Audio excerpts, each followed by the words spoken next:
Cie, dua, tiga. Dan sana sadonya, jangan lupa sebelum tonton video ko, tekan tombol subscribe dan aktifkan lonceng notifikasi supaya dan sana bisa menonton video-video terbaru dari kami. Komen serta share ke kawan-kawan ya. Halo penonton channel Kabar Rantau dimanapun kalian berada. Selamat datang kembali di video channel Kabar Rantau. Sumatera Barat adalah sebuah provinsi di Indonesia yang terletak di Pulau Sumatera dengan ibu kota Padang. Provinsi Sumatera Barat ini terletak sepanjang pesisir barat Sumatera bagian tengah, dataran tinggi Bukit Barisan di sebelah timur, dan sejumlah pulau di lepas pantainya seperti Kepulauan Mentawai. Penduduk Sumatera Barat sebagian besar berasal dari etnis Minangkabau. Kota ini juga terkenal akan masakannya. Selain menjadi selera sebagian besar masyarakat Indonesia, masakan Padang ini juga populer sampai mancanegara. Restoran Padang banyak terdapat di seluruh kota besar di Indonesia. Sumatera Barat terkenal sebagai salah satu destinasi wisata di Indonesia yang terletak di pesisir barat laut Pulau Sumatera. Wilayah ini dikaruniai keindahan panorama alam, keunikan adat istiadat, ragam kuliner, kesenian, dan situs bersejarah.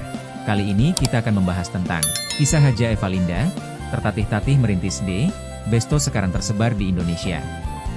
Yuk ditonton videonya sampai selesai, dan sebelum itu jangan lupa untuk subscribe, like, komen, dan aktifkan notifikasi agar Dunsana tidak ketinggalan dengan video-video terbaru kami. Besto, namanya sudah tak asing lagi didengar sebagai salah satu F&B kenamaan di tanah air. Menyajikan ayam goreng yang menggugah selera, perjalanan bisnis yang penuh lika-liku, berhasil dilalui Besto bersama dua dokter hewan di balik kesuksesannya. Dari usaha tertatih-tatih, teraniaya, hingga berjualan kue keliling pelosok Jakarta. Namun berkat ketabahan serta doa bunda, Allah pun memberi rahmat. Kini beragam nikmat sudah dikecap dan dirasakan dokter hewan, DRH, Haja Evalinda Amir bersama suaminya yang juga dokter hewan, Setiajid.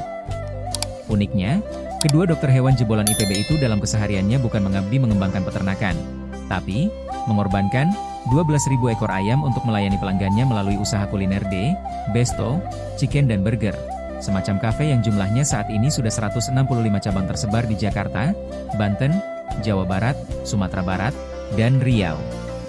Kafe itu juga akan mengembangkan sayapnya ke Lampung, Jambi, dan Sumatera Utara.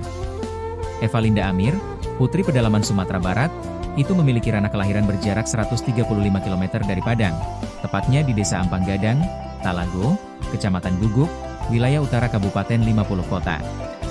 Sementara suaminya, Setiajid, berasal dari Bojonegoro. Ikan di laut, asam di gunung, dalam belanga bertemu juga. Begitulah jodoh. Bogor jadi kota nostalgia bagi pasangan pengusaha kuliner sukses itu. Eva Amir mengatakan, sukses yang didapatnya saat ini bukan datang tiba-tiba, tapi melalui onak duri kehidupan yang luar biasa nestapanya. Berawal hanya ayam goreng kaki lima, kini Besto sukses dengan ratusan outlet yang sudah menjamur di berbagai daerah di Nusantara. Lahir dari masa sulit. Cikal bakal Besto dimulai sejak 1994 silam. Besto lahir dari masa sulit yang menimpa DRH Evalinda Amir dan DRH Setiajid, dua petugas kesehatan dengan titel profesi dokter hewan yang disandangnya saat itu. 1994 silam, Evalinda dan Setiajid mulai merintis usaha di bidang F&B dengan berjualan ayam goreng dengan sistem kaki lima yang diberi nama Kentuku Fried Chicken atau KFC. Kala itu, KFC cukup diminati dan bahkan sudah berekspansi ke berbagai wilayah, seperti Bogor, Tangerang, Bandung, Surabaya, hingga Padang. Sayangnya, usaha KFC milik dua dokter hewan ini tak berjalan mulus. Pada 1998 silam, KFC harus menghadap tantangan berat lantaran krisis moneter yang membuat hampir seluruh gerai harus ditutup, hanya ada beberapa yang bertahan di Bandung. Bukan hanya itu, masalah kembali menimpa KFC pada 2005 silam lantaran flu burung. Tak mau tinggal diam, pasangan suami istri itu pun putar otak menyiasati flu burung dengan cara kreatif. Di mana Evalinda dan Setiajid memilih untuk menempel profilnya dengan latar belakang seorang dokter hewan di setiap outlet, agar konsumen percaya bahwa ayam yang mereka jual saat itu bebas dari flu burung. Terus berinovasi dalam industri restoran cepat saji dengan segmentasi kelas menengah, Evalinda dan Setiajid pun berhasil memulai langkah baru dengan mengganti merek usahanya menjadi nama yang lebih modern, yakni Besto pada 2010. Mengutip dari artikel yang dimuat hops.id, ada cerita unik di balik dipilihnya nama Besto sebagai pengganti KFC. Evalinda mengungkap, Besto sebenarnya berasal dari kata The Besto, dan berpegang pada prinsip untuk terus meningkatkan kualitas rasa. Jadi, Besto itu sebenarnya cuman Besto. Kami punya moto Debesto jagonya rasa. Jadi rasa ini memang nomor satu yang selalu kami upgrade dari tahun 1994, ujar Revalinda. Terus berinovasi. Debesto menjadi salah satu outlet fried chicken yang dapat dijangkau dan dinikmati oleh semua kalangan. Bukan hanya rasanya yang lezat, Debesto juga konsisten terhadap inovasi produknya. Menukil dari laman liputan6.com, resto siap saji ini ternyata rutin melakukan inovasi menu setiap 3 hingga 4 bulan sekali. Seperti inovasi menu ayam CLBK, ayam celup bakar, yang dilapisi dengan saus khas Debesto, di mana menghasilkan rasa yang unik, lezat, dan tak terlupakan. Ada pula varian ayam crispy yang melalui 2 metode memasak, yakni digoreng lalu dibakar. Selain menu ayam, ada pula produk lain yang disajikan seperti varian burger, kentang goreng, spaghetti, dan potato balls. Di mana, selalu menggunakan bahan baku berkualitas di setiap kudapan yang disajikan. Miliki ratusan outlet. Setelah melalui banyak lika-liku dalam perjalanan bisnisnya, Debesto berhasil memiliki ratusan cabang di berbagai wilayah di Indonesia. Bukan hanya banyak konsumen yang berdatangan, calon investor potensial pun berdatangan dengan minat kerjasama sebagai mitra. Pada 2021 lalu, tercatat sudah ada 300 outlet Debesto yang tersebar di wilayah Jabodetabek, Bandung, Sukabumi, Padang, Medan, Pekanbaru, dan Banjarmasin, Banjarbaru, hingga Kalimantan Selatan. Sistem franchise Debesto.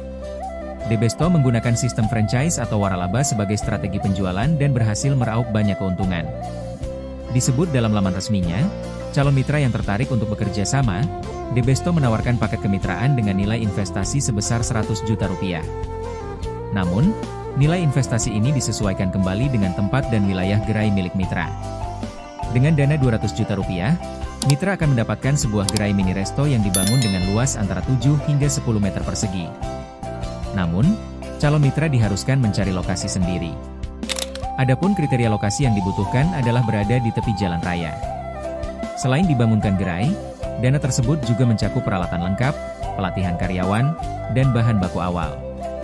Dengan investasi tersebut, diperkirakan omset harian bisa mencapai 5 juta rupiah hingga 15 juta rupiah, dengan laba bersih sekitar 25%. Royalti fee untuk mitra adalah 3%, dan diperkirakan modal bisa kembali dalam waktu 8 bulan. Debesto juga menawarkan kesempatan bagi mitra yang hanya ingin menjadi investor, dengan nilai investasi tetap sebesar 200 juta rupiah. Dalam pola investasi ini, mitra hanya menanamkan modal sementara pengelolaan sepenuhnya ditangani oleh pusat, dengan pembagian hasil 70% untuk pusat dan 30% untuk investor. Memberi lebih untuk mendapatkan lebih. Ini tampaknya menjadi salah satu kunci kesuksesan Debesto hingga saat ini. Di mana, para owner begitu ringan tangan untuk berbagi terhadap sesama. Setiap minggunya, Debesto memiliki program berbagi yang rutin dilakukan, yakni Jumat Berkah. Menjamurnya waralaba Debesto hingga luar Pulau Jawa juga memberikan dampak terhadap perekonomian masyarakat sekitar. Dalam sejumlah sumber disebutkan, Debesto berhasil membantu mengurangi tingkat pengangguran di Kota Padang, Sumbar, pada 2014 silam. Adapun melebarnya waralaba Debesto hingga keluar Jawa juga telah memberikan dampak signifikan terhadap sektor sosial dan ekonomi. Pada 2014, Debesto tercatat mampu mengurangi tingkat pengangguran di Kota Padang, Sumbar. Bukan hanya itu, Debesto juga rutin memberikan apresiasi atau penghargaan tahunan kepada para karyawan. Di mana, hal ini dapat memotivasi karyawan agar lebih maksimal dalam pekerjaannya sebagai bagian dari Debesto. Baru-baru ini, Debesto juga menyalurkan bantuan kemanusiaan kepada para korban Palestina. Menukil dari laman Detik Finance, perusahaan telah memberikan dukungan berupa ribuan paket Debesto kepada peserta aksi kemanusiaan Palestina di Jakarta pada 5 November 2023, 2 Desember 2023, dan 13 Januari 2024. Selain itu, pada 13 Desember 2023, telah dilaksanakan penyerahan donasi ambulans untuk Palestina yang disaksikan langsung oleh perwakilan MUI dan Basnas. Perusahaan juga telah menyelesaikan penyerahan bantuan berupa obat-obatan dan dukungan pendidikan bagi pengungsi Palestina di Turki pada 18 Februari 2024. Sekian mungkin sedikit cerita tentang kisah Haja Revalinda, tertatih-tatih merintis Debesto sekarang tersebar di Indonesia. Semoga bisa menambah pengalaman dan ilmu teman-teman. Sampai bertemu lagi di video-video kami selanjutnya.